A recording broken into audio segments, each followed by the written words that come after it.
Bonjour à toutes et à tous. Une nouvelle voix dans votre programme Dans le Sahel, saison 2. Je suis Demba Amar Anne. Nous sommes ensemble pour quelques semaines. La West Africa Democracy Radio vous rapporte des témoignages recueillis auprès des communautés confrontées à l'insécurité. Bienvenue et merci de votre fidélité. La semaine dernière, c'était le débat du mois et on s'est intéressé à l'imposition des taxes dans le cadre de l'effort de guerre, efficacité et revers. Au départ, la compréhension n'était pas très forte, mais je pense que l'État a mis du temps pour expliquer. Après avoir expliqué, je pense qu'il n'y a même plus de plainte en tant que telle, puisque communicationnellement, on a montré une partie de l'argent qui a aidé à acheter des armes. Ils ont rendu compte régulièrement à la population pour dire, écoutez, à telle date, nous sommes à ce point de récolte venant de vous. Et je pense que la population a bien compris et a fini par adhérer. Officiellement, ces fonds sont destinés essentiellement à aider l'État à faire face aux coûts très élevés de la guerre. N'oubliez pas que le Burkina est dedans depuis plus de 9 ans maintenant. Ces fonds, en fait, est destiné essentiellement à cela. Je dirais certains prélèvements étaient programmés pour juste 2 ans, mais c'est sûr que ça va se poursuivre au vu de ce qu'on est en train de constater, notamment que l'insécurité à l'oreille due, notamment l'augmentation régulière du nombre de VDP. Quand vous regardez aussi les prélèvements, ce n'est pas très lourd parce qu'au Niger, c'est 10 francs quand vous faites un appel ou quand vous faites un bonus ou quand vous faites un forfait. C'est 500 francs donc sur les nuitées de l'hôtel. Il y a des comptes qui sont faits journaliers. Chaque jour, on fait des comptes, on dit aux populations, voilà là où nous en sommes, voilà ce que nous avons pris par-ci, voilà ce que nous avons pris par-là. Et pour ce 40e épisode de votre magazine Dans le Sahel, on fait focus sur le respect de l'approche genre dans un contexte sécuritaire volatile. Je me suis lancée volontairement dans cette aventure, malgré tous les risques. Je me déplace d'un village à un autre pour sensibiliser les populations sur les dangers liés au grand banditisme. La mise en place du gouvernement de transition le 5 octobre 2020 avec 4 femmes sur 25 est une violation flagrante de la loi 2015-052 du 18 décembre 2015. On ne m'écoute pas. Si je me lève pour parler, on ne m'écoute pas et on ne considère pas non plus ce que je dis. Mais c'est moi seule qui connais la douleur que j'endure. Certaines femmes vivent la même situation que moi et souvent elles viennent me dire que ce que je dis est vrai et qu'elles sont dans la même situation que moi, mais personne ne les écoute et ne leur fait confiance. Ça fait vraiment mal. Avec le conflit, on sait que les femmes et les enfants, les personnes âgées sont les plus impactées. Je pense que pour parler d'égalité de chance, tout ça, c'est dans un contexte où les conditions sont réunies. Les femmes ont particulièrement un rôle très important à jouer dans la lutte contre le terrorisme. Alors, qui sont enrôlés par les terroristes, ce sont des jeunes et ces jeunes-là, d'habitude, c'est des gens qui écoutent leur maman, qui écoutent leur tante. Donc, les femmes peuvent participer à sensibiliser leurs enfants pour que ces derniers-là ne puissent pas être pris par l'appât du gain facile que tendent les terroristes. Dans le Sahel, un magazine que vous suivez chaque semaine sur la West Africa Democracy Radio, une production réalisée avec le soutien de la fondation Open Society. On se retrouve dans un instant. Au Sahel, l'ONUDC, l'Office des Nations Unies contre la drogue et le crime, continue d'alerter sur la sous-représentation des femmes au sein des secteurs de la sécurité et de la justice. En avril 2023, l'organe onusien a invité les États du Sahel à créer des institutions chargées de la sécurité et de la justice diversifiées en termes de genre, une initiative pour lutter efficacement contre le terrorisme et le crime organisé dans cette partie de l'Afrique. Au Mali, par exemple, l'application de l'approche genre reste jusque-là théorique. Depuis des années, une loi existe pour promouvoir l'accès des femmes dans les instances de décision. Cependant, plusieurs d'entre elles estiment qu'aujourd'hui, cette loi peine véritablement à être appliquée, malgré des efforts déployés par l'État malien. Toutefois, elles restent engagées et mènent des combats afin que leurs doléances soient prises en compte. Vous allez les entendre dans cet élément signé notre correspondant à Bamako, Aliou Thiam.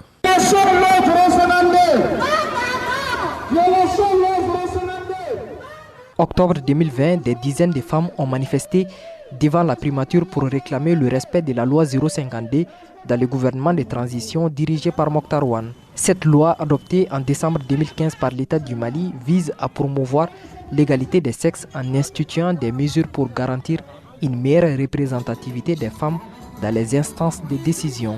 Cette loi réserve 30% de femmes dans les postes électifs et nominatifs dans les pays. Nana Sissako, représentante des femmes leaders.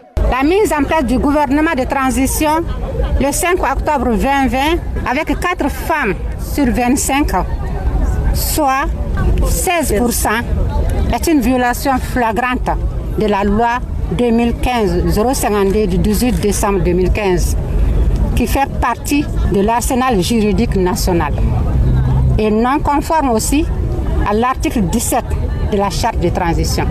Mais pour Fatou Doucouré, une femme leader dans la région de Ségou, située à plus de 240 km de Bamako, des incompréhensions subsistent autour de la loi 052 qui nécessite une meilleure explication. Actuellement, avec la loi 052 de 2015 que le Mali a adoptée, qui a été promulguée par le président de la République, c'est qu'une femme, lors des nominations, c'est pas comme au Sénégal, vous parlez de quota. Nous, la loi dit à réserver 30% des deux sexes. Et cette loi n'a pas été bien expliquée, même aux intellectuels. Là, ils parlent directement à la loi, 30% c'est pour les femmes, les 70% c'est pour les hommes. Donc il y a ces problèmes de compréhension, de contenu. Aujourd'hui, à la retraite, la vieille dame a su s'imposer de par sa bravoure durant 25 ans au sein d'un service de l'État. Mais pour elle, la prise en compte des femmes doit être un combat de tous les jours. Moi, j'ai fait 25 ans chef division administration comptabilité de l'abattoir régional de Ségou. Et j'étais la seule femme.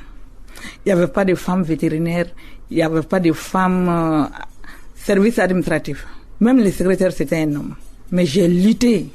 Quand j'ai parti à la retraite, il y avait 3 femmes vétérinaires, une femme secrétaire. Donc actuellement, petit à petit, à travers ces us et coutumes qui constituaient des obstacles, sont en train d'être brisés, petit à petit. Mais c'est une guerre de longue haleine. Dans les régions du centre, notamment celle de Mopti, les femmes constituent l'une des couches les plus vulnérables dans le respect de l'approche genre. Selon Abdul Karim Maïga, défenseur des droits de l'homme, il est difficile de parler de l'égalité des chances dans le contexte actuel. C'est un peu compliqué dans ce contexte-là de parler d'égalité des chances dès lors que les vulnérabilités ne sont pas les mêmes. Donc c'est des situations externes même qui font que ce n'est pas facile, surtout avec le conflit. On sait que les femmes et les enfants, les personnes âgées sont les plus impactées. Donc je pense que pour parler d'égalité des chances, tout ça c'est dans un contexte où les conditions sont réunies pour donner à chacun sa chance. Un avis qui partage Soumaïla Lala. Selon l'analyste des questions sécuritaires, l'État concentre beaucoup d'efforts allant dans le sens de l'approche genre. L'égalité des genres n'est possible que dans le meilleur des mondes. Tout ça reste très théorique. Dans la pratique, c'est très compliqué, très difficile pour beaucoup de raisons. Il y a des efforts considérables qui sont faites en continu depuis une dizaine d'années et toutes les politiques aujourd'hui ont une connotation genre, toutes les politiques sans exception. Mais il peut arriver que dans la pratique, il y ait des difficultés dans la mise en œuvre des considérations qui touchent à ces politiques. Pour ces personnes que nous avons rencontrées, il est nécessaire de renforcer les partenariats entre les acteurs locaux et internationaux pour veiller au respect de l'approche genre et sa mise en œuvre efficace. De Bamako, Aliou Thiam pour la West Africa Democracy Radio. Merci à vous, Aliou Thiam. À présent, je vous propose d'écouter sur le même sujet Sékou Lamine Traoré, un jeune leader de Ségou, dans le centre du Mali. La parité n'est pas atteinte, mais quand même, il y a la représentativité de la gente féminine. Il y a les jeunes aussi. Il y a différentes communautés religieuses qui s'y trouvent. Donc, à travers cela, il y a différents groupes ethniques qui s'y trouvent. Et à travers d'autres institutions de l'État, telles que CNT et toute autre institution. Donc, je ne pense pas que l'approche genre souffre. Excepté que la politique genre diffère selon les nations. Si vous prenez l'Europe de l'Est, leur politique genre n'est pas notre politique genre. Il y a des groupes d'individus qui ne sont pas autorisés au Mali et surtout dans les nouvelles lois. Et nous, Maliens, nous aspirons à cela. Et il va de soi que les autres nations nous respectent comme ça. Il s'agit des questions de valeur, des questions de mœurs, des questions de dignité humaine pour nous. Vous venez d'entendre Sékou Lamine Traoré, un jeune leader de Ségou, dans le centre du Mali. Nous partons à présent au Burkina Faso pour écouter un témoignage sur la prise en compte du genre dans un contexte d'insécurité. Joséphine Nana est mère d'un enfant de 22 ans vivant avec un handicap. Elle est la présidente de l'association des parents d'enfants handicapés du Centre-Est. Cette femme regrette une marginalisation de ces personnes, autant par les autorités politiques que les populations confrontées à la crise sécuritaire. Notre correspondant Martin Kaba a échangé avec elle. Assise sur une chaise devant son domicile à Bitou dans le centre-est, Joséphine Nana est inquiète. Pour cette mère de famille, les personnes vivant avec un handicap sont délaissées dans ce contexte de crise sécuritaire au Burkina Faso.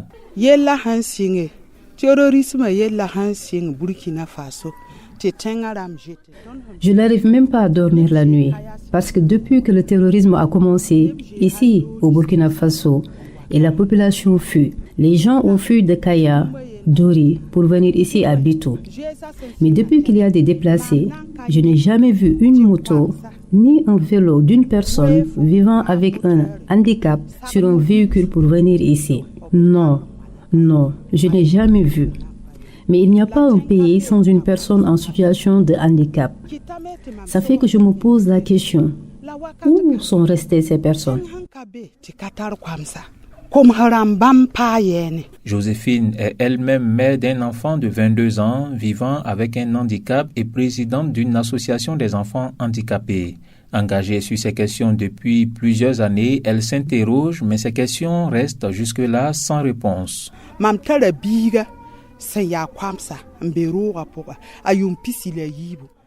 J'ai un enfant handicapé de 22 ans qui est dans la maison, mais il ne peut rien faire, même pour manger. Et lorsqu'on est appelé à fuir, j'ai fait comment avec cet enfant avant de fuir? Peut-être qu'il y a des femmes qui sont restées là-bas, leurs enfants dans ces situations, parce que fuir et les laisser avec la maison, ce n'est pas tout le monde qui peut accepter de le faire. Certes que d'autres peuvent accepter, et si c'est le cas vraiment, ce n'est pas facile. Ces préoccupations ont été posées lors de plusieurs rencontres régionales, mais Joséphine dit rester sans réponse. En tant que femme et militante, elle ne se sent pas écoutée et impliquée dans les politiques publiques, surtout dans ce contexte d'insécurité. On ne m'écoute pas. On ne m'écoute pas. C'est comme je vous avais dit. Je ne peux pas mettre l'enfant au dos pour aller au milieu des gens, pour que les gens puissent voir et croire. Mais lorsque vous me regardez, qu'est-ce qui me manque? Rien ne me manque, j'ai tout. Mais si je me lève pour parler, on ne m'écoute pas et on ne considère pas non plus ce que je dis. Mais c'est moi seule qui connais la douleur que j'endure. Certaines femmes vivent la même situation que moi et souvent elles viennent me dire que ce que je dis est vrai et qu'elles sont dans la même situation que moi, mais personne ne les écoute et ne leur fait confiance. Ça fait vraiment mal.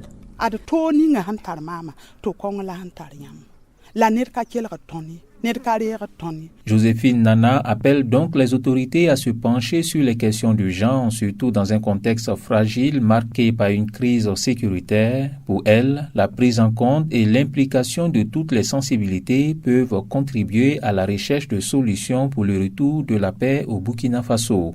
De Bitou, Martin Kaba, West Africa, Democracy Radio. Vous suivez le magazine intitulé Dans le Sahel, focus aujourd'hui sur le respect de l'approche genre dans un contexte sécuritaire volatile. Après le Burkina Faso, direction le Niger. Nous allons à la rencontre d'une autre dame, son nom Hadiza Oumale. Elle fait partie des rares femmes non instruites qui s'intéressent à la situation sécuritaire dans sa localité, située dans le sud-ouest du Niger. Elle fait le tour des villages pour sensibiliser les communautés. Notre correspondant Murtala Zouberou est allé à sa rencontre. Hadiza Oumale, la particularité de cette dame est qu'elle n'a pas fait les bancs. Et pourtant, elle fait de la lutte contre le terrorisme son combat personnel.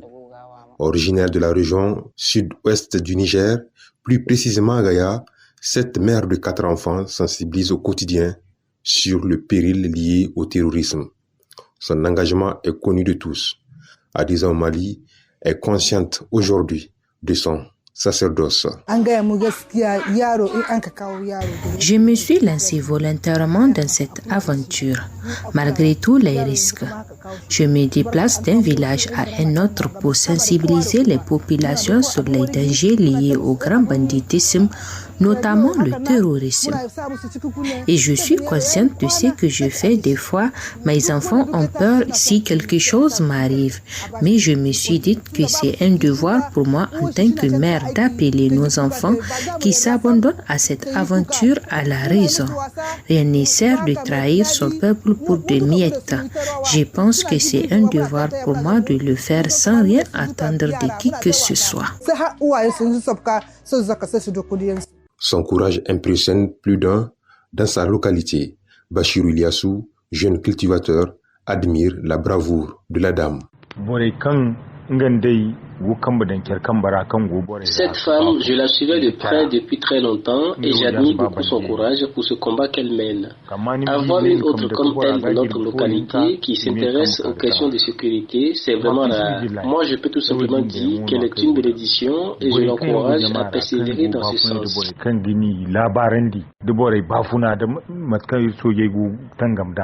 La lutte contre le terrorisme est un combat loin des stéréotypes. Cependant, le rôle que joue la femme dans ces phénomènes reste primordial. Amadamou, analyste nigérien des questions sécuritaires. Les femmes ont particulièrement un rôle très important à jouer dans la lutte contre le terrorisme.